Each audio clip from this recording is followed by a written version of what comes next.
Ladies and gentlemen, thank you so much. We want to thank God for this weather today. We want to thank all of you for coming. Today it's been interesting to see how InfoNile and media houses you work with and journalists, you are learning about climate change. We're all learning about climate change. It's complex.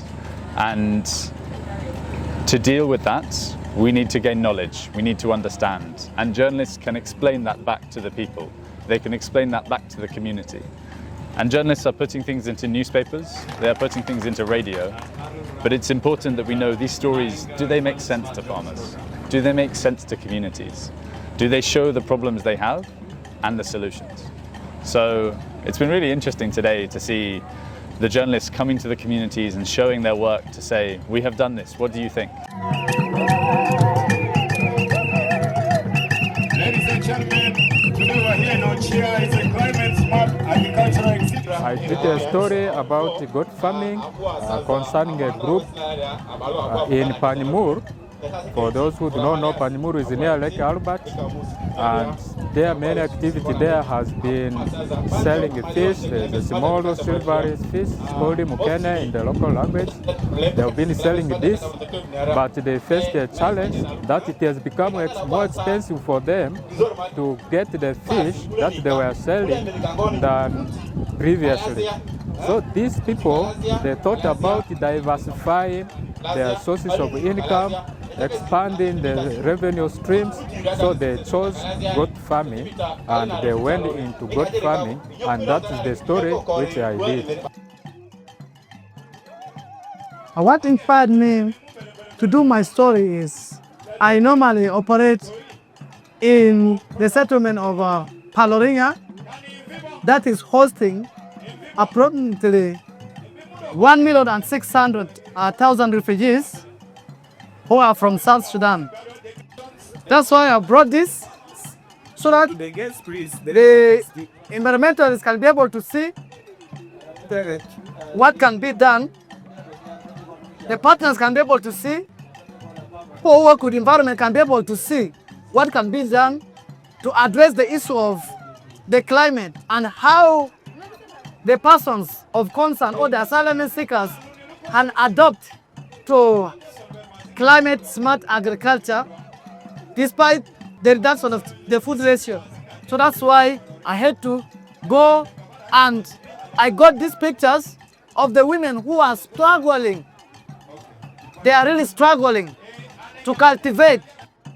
Definitely, I've seen a lot because I'm also the field journalist. Secondly, this story, let me say 98% of it is actually voice of the community that is in refugee camp here. Because when you look at this, he's actually called Joseph Denaya. He's Koboko's favorite farmer, horticulture, and he's actually, let me say, the richest farmer right now. And he's from Rhino camp here. So this is a very big initiative, and through his complaints, we have seen community supporting him, and he has actually made now the entire district, district and the municipality of Koboko to actually get supply from him. So by doing that, we're seeing that most of the farmers in Koboko, being male and female, they are actually refugees. The exhibition has been different. I've been in multiple platforms where smallholder farmers are engaged at scale. I've never seen it done by media. I've never seen it done in the format that it is being done. We understand that smallholder farmers are the subject of a lot of media documentation around their lives, and they never get to see what media does with the information. There's a tendency for not just media practitioners, development practitioners, government, stakeholders, private sector actors, that when we are interacting with smallholder farmers, we tend to be extractive in the way that the relationship with regard to information and data is concerned.